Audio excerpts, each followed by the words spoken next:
Assalamualaikum warahmatullahi wabarakatuh. Berjumpa ketani semula dalam pelajaran agama, Asas Pengetahuan Agama Islam tahun 5. Minggu ini insya-Allah cikgu akan menerangkan tentang kelebihan memberi dan juga adab menerima. Okey, seperti biasa sebelum kita ni memulakan pelajaran, kita ni baca doa sebelum belajar. Okey, murid-murid sudah bersedia? Kita ni tadah tangan dulu untuk memohon doa kepada Allah Subhanahu Wa Taala. Mudah-mudahan pelajaran kita ni hari ini mendapat keberkatan. Okey, doa sebelum belajar. Bismillahirrahmanirrahim. Allahumma aftah alaina hikmataka wanshur alaina min khazaini rahmatika ya arhamar rahimin. Wa sallallahu ala sayyidina Muhammad wa ala alihi wa sahbihi wa sallam. Walhamdulillahi rabbil alamin. Sebelum kita ni memulakan tajuk baru, kelebihan memberi, cikgu ingin kita ni membaca secara ringkas saja, iaitu mengulang sedikit berhubung dengan adab memberi. Sikap saling memberi sangat digalakkan dalam Islam. Di samping itu, memberi juga mempunyai adab-adab tertentu. Antaranya, yang pertama, adab kita ni memberi arah orang ialah memberi dengan ikhlas. Yang kedua, memberi mengikut kadar kemampuan. Yang ketiga, pemberian itu hendaklah dalam keadaan baik dan bermanfaat kepada penerima. Yang keempat, pemberian itu hendaklah diberi dari sumber yang halal. Yang kelima, tidak mengharapkan balasan dan seterusnya tidak boleh mengambil kembali pemberian. Itu adalah adab kita ni memberi. Okey, seterusnya kita ni masuk tajuk mingguan ni iaitu kelebihan memberi. Apa kelebihannya? Apa kebaikannya kita ni memberi kepada seseorang itu? Okey, kebaikan yang akan kita terima. Kita ni baca sama-sama. Bismillahirrahmanirrahim. Kelebihan memberi. Masih ingat apa maksud memberi itu? Memberi itu kita ni menyampaikan, menyerahkan sesuatu kepada seseorang supaya orang itu memiliki barang itu. Okey, memiliki sama ada akan dipakainya kah dan sebagainya itu terpulang sebab ia dianggap sudah ia miliknya sudah. Okey, apa untungnya kita ni memberi kepada seseorang itu? Sikap suka memberi mempunyai banyak kelebihan. Antaranya, nombor 1 ialah dimurahkan rezeki. Insya-Allah siapa yang rajin memberi, bersedekah, memberi hadiahkah, insya-Allah Allah telah menjanjikan bahawa orang itu akan dimurahkan rezeki. Jangan kita ni takut. Insya-Allah kalau kita ni bagi RM10, kita ni akan mendapat lagi, menerima lagi yang lebih daripada itu. Okay? Nilai RM10 ataupun dia semestinya RM10. Mungkin RM1 kah? Yang penting kamu ikhlas. InsyaAllah kita ni akan dimurahkan rezeki. Itu janji Allah. Jangan takut. Aku bekerja, kan aku bagi ia senang-senang saja. Jangan dianggap macam itu. Okay? InsyaAllah dimurahkan rezeki. Yang kedua, diberkati kehidupannya. Artinya kehidupan kita ni menjadi berkat. Kita ni merasakan apa yang kita ni dapat itu senantiasa mencukupi. Okey. Yang ketiga, harta akan menjadi subur dan bertambah. Kan? Sudah mendapat keberkatan, Kemudian petani dimurahkan rezeki. Jadi dengan sendirinya harta itu menjadi subur. Subur itu bertambah kan? Bukan demikian sedikit. Umpama kalau petani menanam bunga, kamu bayangkan saja pokok bunga tu, kalau apabila ia sudah jadi, ia makin meninggi. Tapi petani tidak suka ia tinggi. Petani potong ya. Sudah petani potong, kamu perhatikan mana yang mati tu. Bahkan cabangnya lagi banyak. Atau umpama. Macam itu juga petani kalau bersedekah, bukannya bertambah kurang. InsyaAllah akan mendapat pertambahan. Kan tadi dimurahkan rezeki. Satu lagi tu menjadi subur dan bertambah.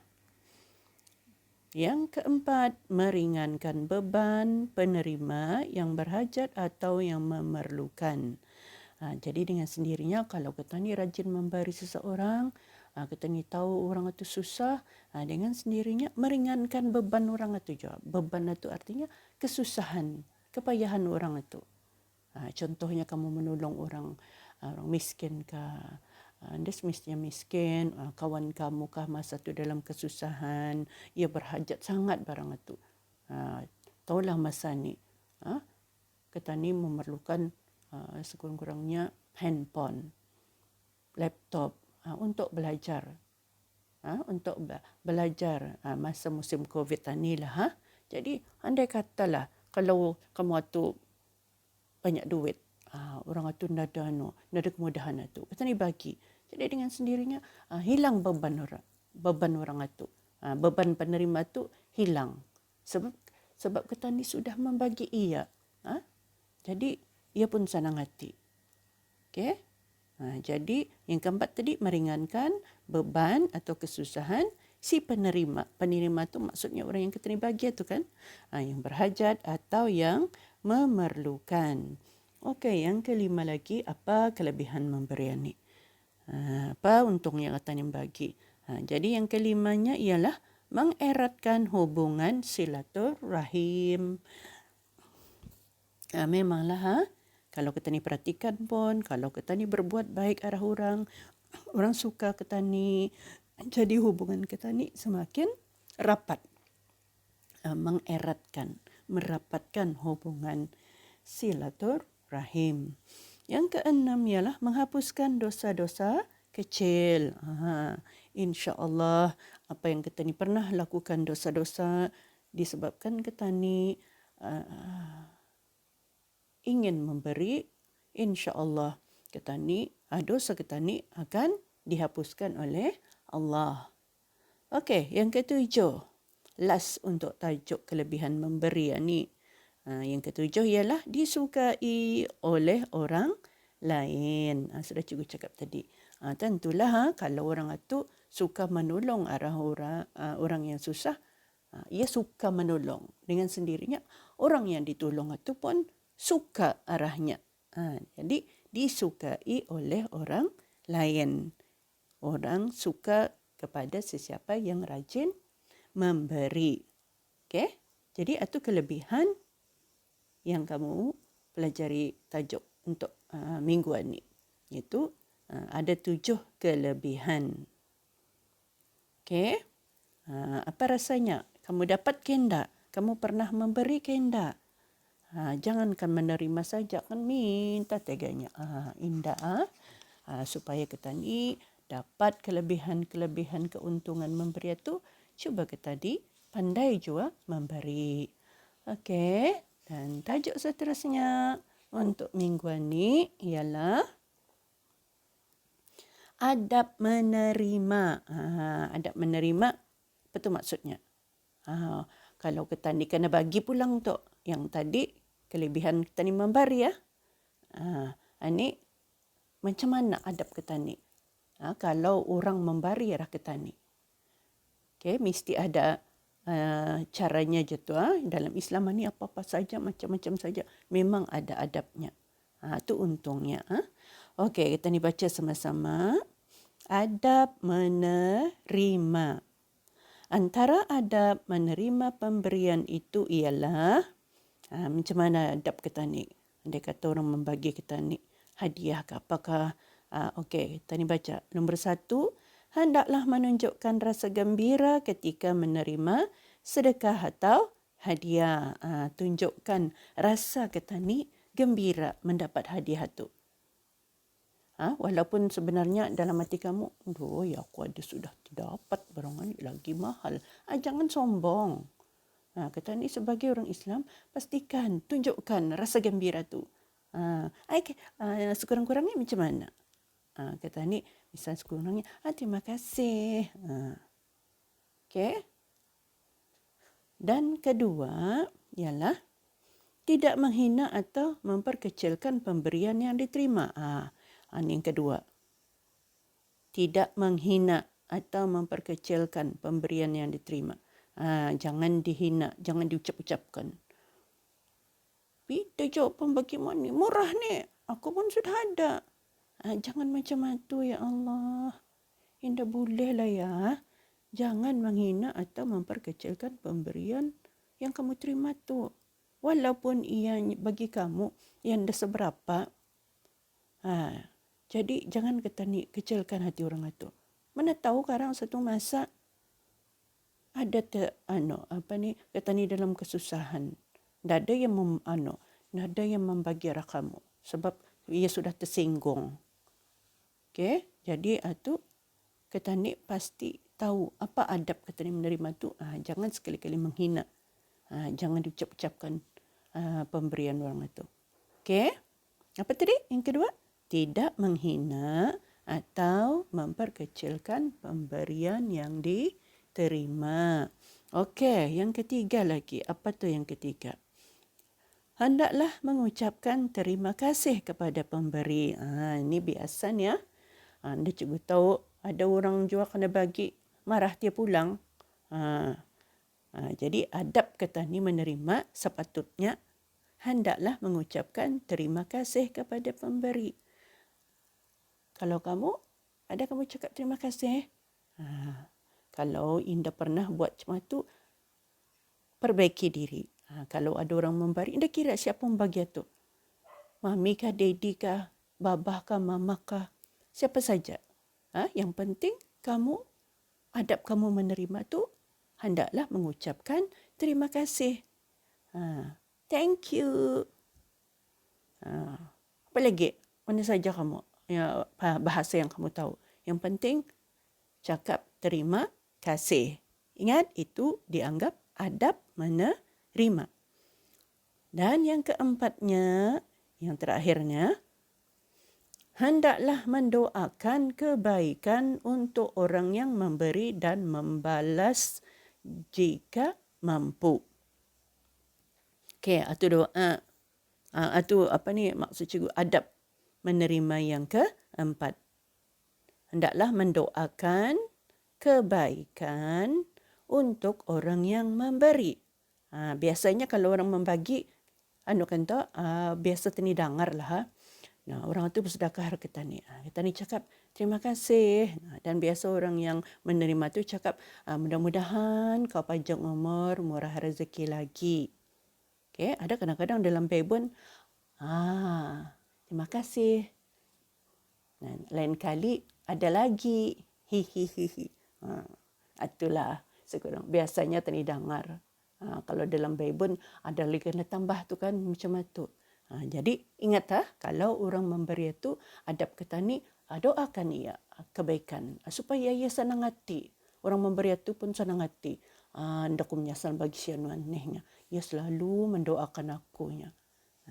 Jadi ingatlah dan kalau boleh lagi membalas jika mampu. Apa maksudnya tu? Artinya kalau orang itu membagi kita ni terima kan? Jadi kalau rasanya kamu mampu, mampukan membalas, kamu balas. Tidak pulang mesti. Kalau jika kamu mampu, kamu balas yang dibaginya tu. Lain kali lah. Terutama kalau masa dulu, kalau puasa, rajin tu. Kalau orang tu bersedekah, kena balas lagi. Tapi kalau adab orang memberi jangan pulang mengharapkan balasan. Okey. Okey, 2 tajuk itu saja cikgu terangkan untuk mingguan ni. Dan latihan buat, cikgu rasa kamu sudah membuat barangkali ya. Membuat muka surat 5 sampai 7. Dan yang nombor 7 ini baru je cikgu terangkan ni tadi ya. Iaitunya bezakan di antara adab memberi dan adab menerima. Ini baru je cikgu mengajarnya adab menerima. Boleh buat. Jadi siapa yang bookletnya masih di sekolah, terpaksa tahan tu sabar tu dulu. Kan ke sekolah belum dapat. Belum kan suruh. Jadi itu saja untuk pelajaran mingguan ni, iaitu tajuknya apa tadi? Tajuknya ialah kelebihan memberi dan juga adab menerima. Okey, selamat belajar. Cikgu nasihatkan sebelum menjawab latihan itu, pastikan kamu faham dulu benar-benar. Dan kalau boleh masa menjawab itu jangan meniru kitab. Ataupun jangan meniru ada yang cikgu kirim PDF itu. Okey, baca dulu, fahamkan. Cikgu rasa itu saja. Sampai itu saja. InsyaAllah. Kita sambung minggu depan lagi dengan tajuk yang lain. Okey, baca doa selepas belajar. Tadah tangan. Bismillahirrahmanirrahim. Allahumma inni as'alukal huda wat-tuqa wal-afafa wal-ghina. Wa sallallahu ala sayyidina Muhammad wa ala alihi wa sahbihi wa sallam. Alhamdulillahi rabbil alamin. Okey. Pastikan jaga kesihatan.